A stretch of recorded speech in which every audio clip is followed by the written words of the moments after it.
Hello, how are you everybody? It's Kylie here. So today I wanted to have a chat about how we can build our magical, profitable, enjoyable life and business. You know, something that if you're in a business and you're working your ass off, it's like sometimes we can really question what we're up to and why the hell we're doing this. And also, you know, like especially when we're going through major uncertainty like the world is at the moment, it can be really easy to be destabilized. So I thought I would come on and talk about these 5 steps that I think, the 5 areas that we really need to focus on to be able to hold ourselves in the long term. Okay, so whether you're just starting off in business, whether you're thinking about launching a new business, maybe you have a business on, you know, as your side hustle and you would really like to make it your main thing, these 5 areas to focus will really help you. Okay, so let's talk about it. The first one, and I think this is probably one of the most important ones. They're all really important, but this one is one that, you know, it's really just about knowing what your magic is. Now, I start with that because, and I think it's so important because it's like when we really are acknowledging and really tuned into what our magic is, like what are we good at? You know, what is it that we blaze at? What is it that we, like when we look around us and we look around the world, we're like, this is something that I do that is really, really, it's my flavor, it's my magic, it's what I do. No one else in the planet is doing it the way I do it. Maybe you might think, well, there's other people who might, you know, a lot of women especially struggle with calling themselves the best at anything. So, you know, you might not be like, well, I'm the best at that. I don't want to claim that I'm the best at that, but let's just look at what you do and just look at what is it that's unique in the way that you do it. It might not be, and again, you know, you might not be the only person on the planet doing this one thing, but you do it your way and no one else can do it the way that you do, right? You have a unique set of parameters and skills and aesthetics and wisdom and experience that you bring to the table that no one else on the planet can replicate. You also have your energy that no one else can replicate. You have a perspective, you have a personality that is you. It's all part of your magic. So number 1 is to really know your magic, to see it, acknowledge it, own your magic, own what is special that you do, and see the value in it. So often I talk to women who really diminish, they kind of gloss over the stuff that they're really good at. And they're kind of like, oh, well, it's not really that, you know, yeah, I guess that's pretty, you know, it's like that. It's that kind of like diminishing self-talk around acknowledging the value of what they do. When if they really looked at what comes easy, if you really look at what comes easy to you, what really is like it's just a natural innate talent of yours. And to you, because of perhaps some conditioning or experiences around not bragging or not big noting or not making other people feel small by shining too brightly, you might just like, you know, really diminish it or gloss over it yourself. But really, honestly, if you focus on that, know your magic, look at your magic, acknowledge your magic, and like be willing to raise the level of how you perceive it, raise the value that you are allowing yourself to talk about it, to own it. That is a really good starting point. Okay, so the second thing is after knowing your magic, the second thing is to being committed and being willing to commit to really bringing your magic to the world in your lifetime, right? So over your lifetime, like really allowing the magic that is yours to blossom to fruition, right? So you might have a magic you might have a project or something that your time frame might only be 3 to 5 years for that thing, and then you're like, that you're going to be moving on to something else. Fine, that's to fruition. But if not, if you are like, this is the kind of work I want to be doing for the rest of my life or for the foreseeable future, then be willing to commit to the natural evolution and blossoming of that magic through the vehicle that is your business.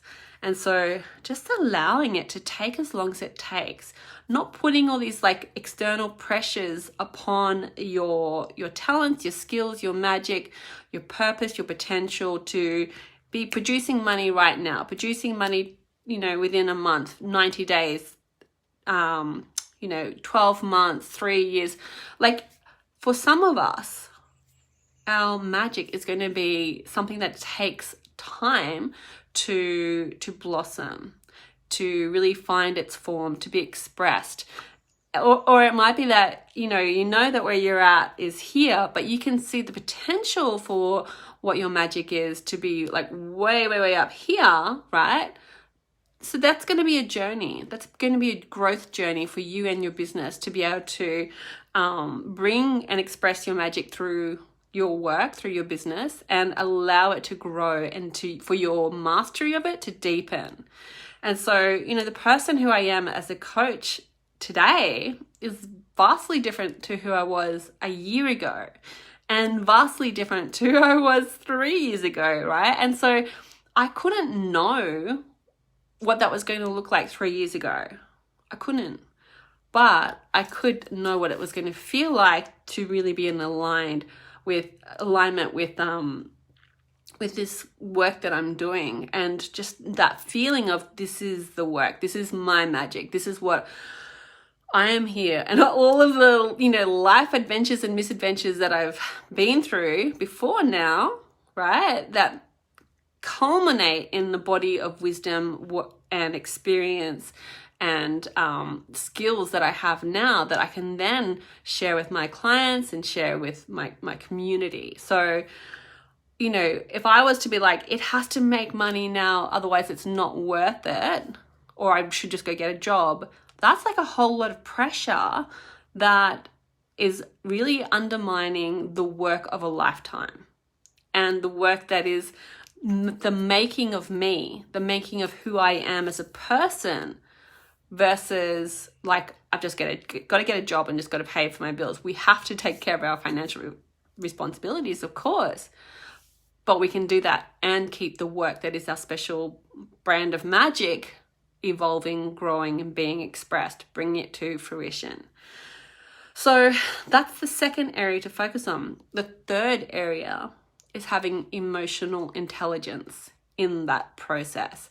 So it comes back to understanding that we grow through action, we grow through taking risks, we grow by leaving the comfort zone. So we can't just put one thing out there and then expect that that's going to be our success. I remember, I did lots of courses on webinars and things like that. And I remember 3 years ago, I put my first webinar up and I had like 5 people watched it and nobody bought. And I was like, it didn't work. Because that's what, that's what my coaches had been like really leading me to expect that was going to be the answer. But it was like, and I felt really disappointed. But emotional intelligence basically means that I took time to really assess the results, my experience, what my expectations were, what the results were, and to really pull the wisdom out of that. I mean, like, well, 5 people to not buy on a webinar that's just a statistics. It just means that they weren't the right people to buy what that program was, which was supporting women on their fertility journey. So emotional intelligence means that, okay, if we haven't achieved our goals now, what are we going to make that mean? If we haven't achieved a certain level of income, what are we going to make that mean? If we are struggling with a client, if we're struggling with a customer, we're struggling with a supplier, we're struggling with a partner, we're struggling with a family member, what are we going to make that mean about ourselves? Does it mean that we're a disaster? Does it mean that we're just not good enough? Or does it mean that we're still growing? You know, like what can we learn from what we've put out there? What can we learn from the experience that we've just had?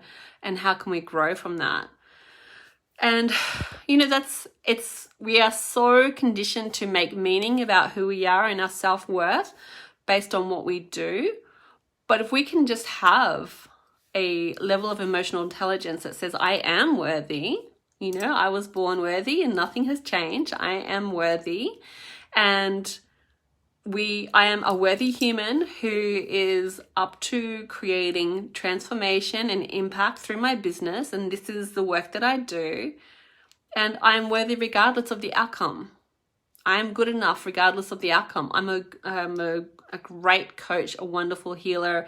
I'm an astute businesswoman regardless of the outcome.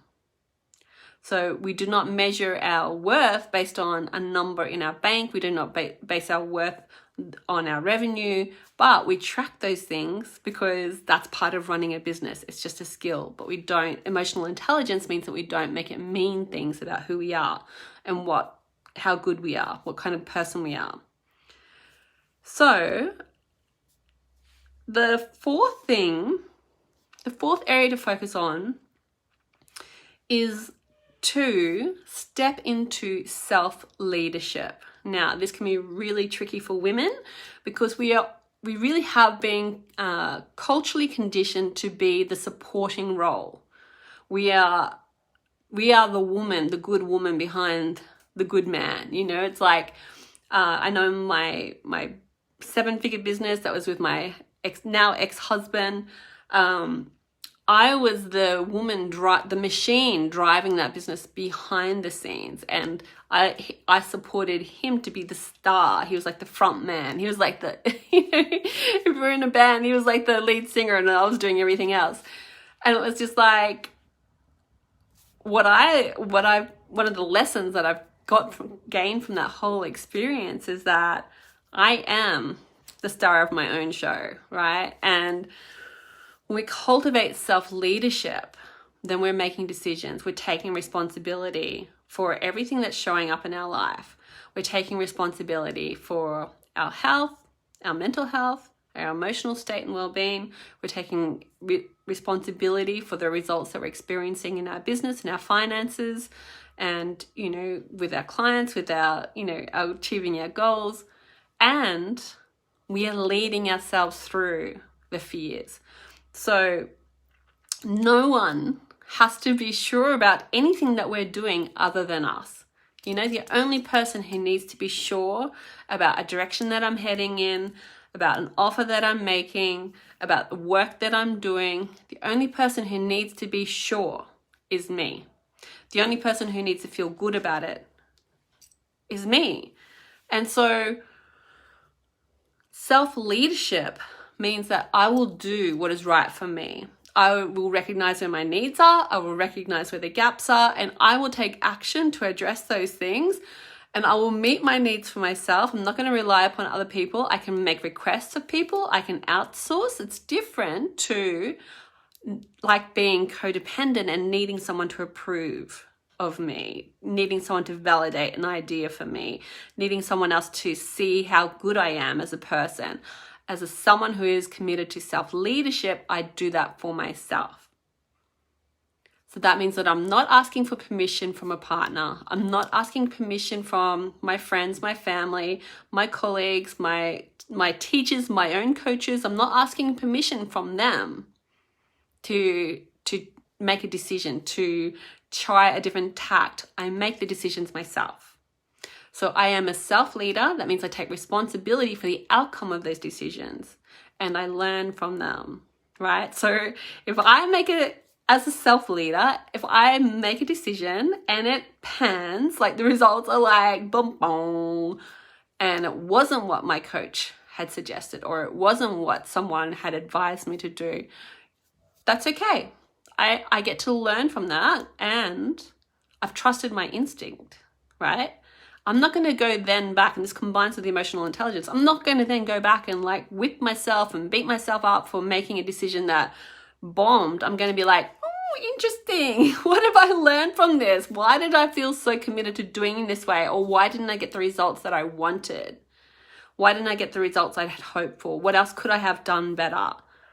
Right? So without making it mean that I'm a bad human, that I don't know what I'm doing, that I'm a loser or whatever it is, without making it mean all of that sort of like stuff, which in the past, before I really embraced self-leadership, I would have felt really bad for a really long time. Okay. And sometimes, like, it still does come up every now and then. Like if I have made an investment and I didn't get the results that I was hoping for, or I put something out there and I didn't get the results that I'd hoped for, I can feel disappointment. We can feel disappointment.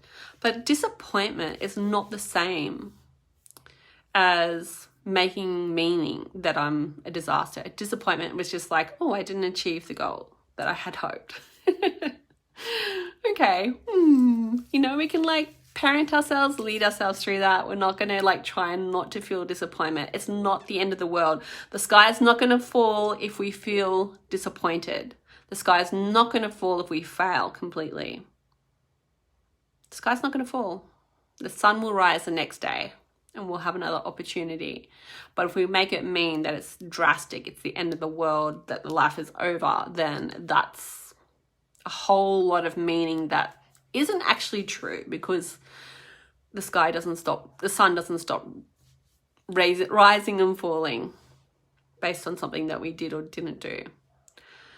And so the last thing that I do, and I have always done this, probably, even when I first joined my husband and his business that became our business, I've always worked with coaches, healers, and therapists. I've always invested in high-level support for what I'm going through. And that might mean investing in a program to develop a certain skill. It might be doing training. It might be working in working with a coach in a coaching container.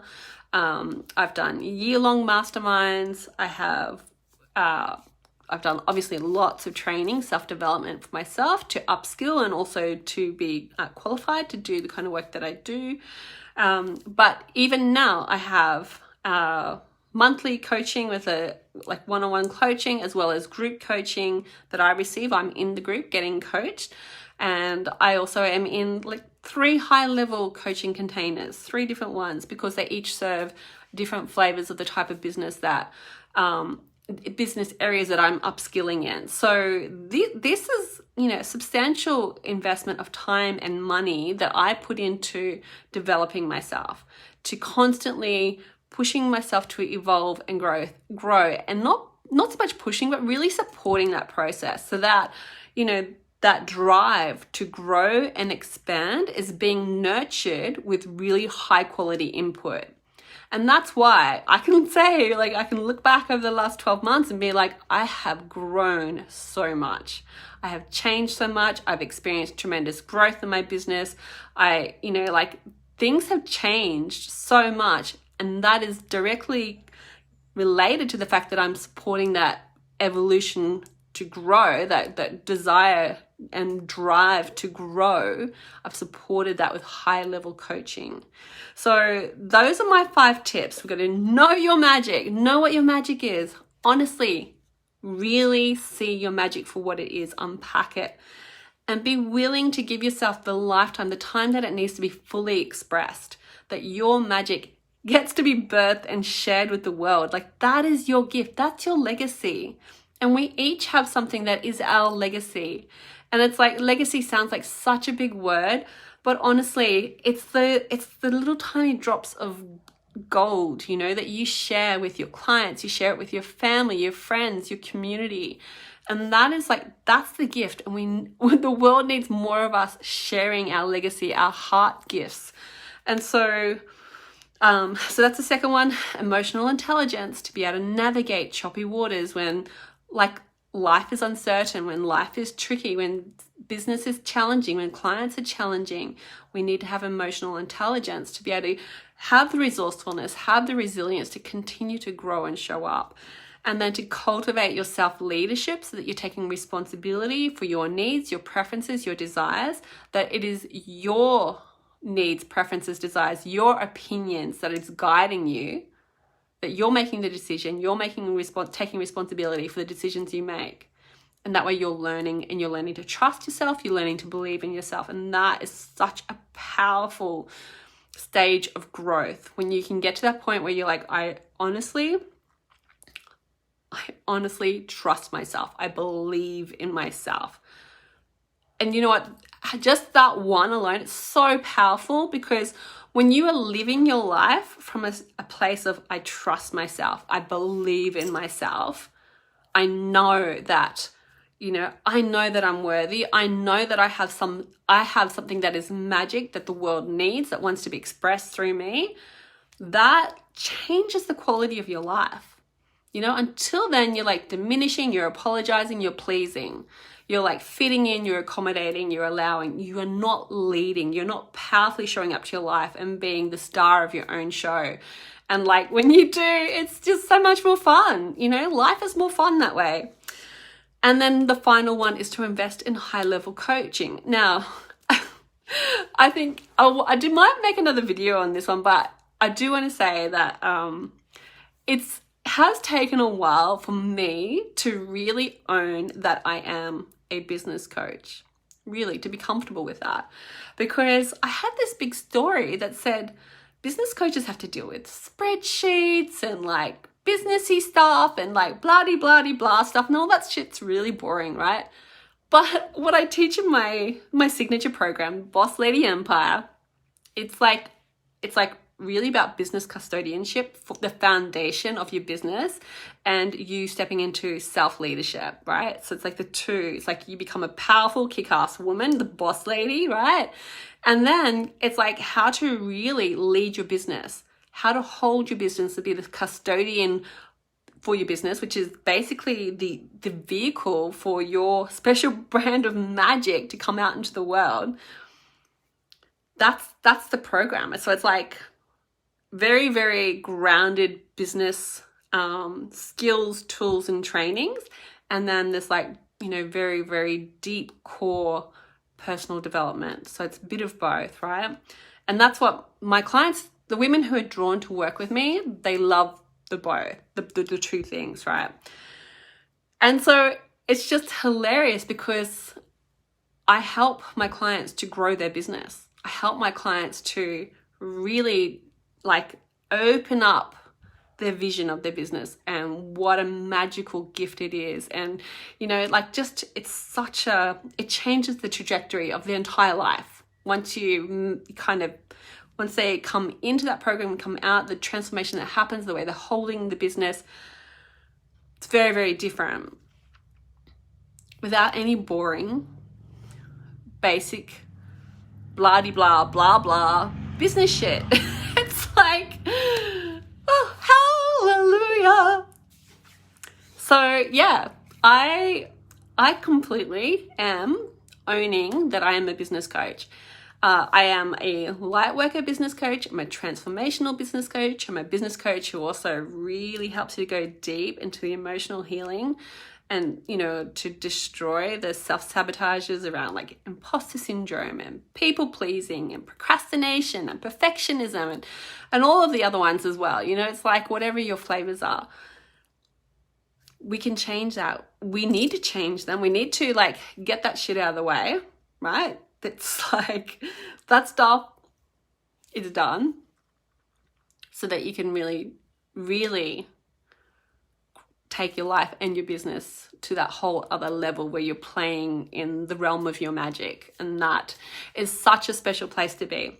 So if you would like to find out more about tapping into your special brand of magic and what that might mean for you in your business, then please make sure you book a call with me. I offer a free 45-minute call where we can really zone in on what your special brand of magic is, what's working in your business, what's not working in your business, and where you would like to go with your business. And if I can help you to connect the dots through my program, then we can have a chat about that. But otherwise, it's totally fine. We can also just like get some clarity around that, because clarity is the first step to making any kind of change, right? So clarity on what your next step is going to be, clarity on what your magic is, clarity on what that would look like in your life.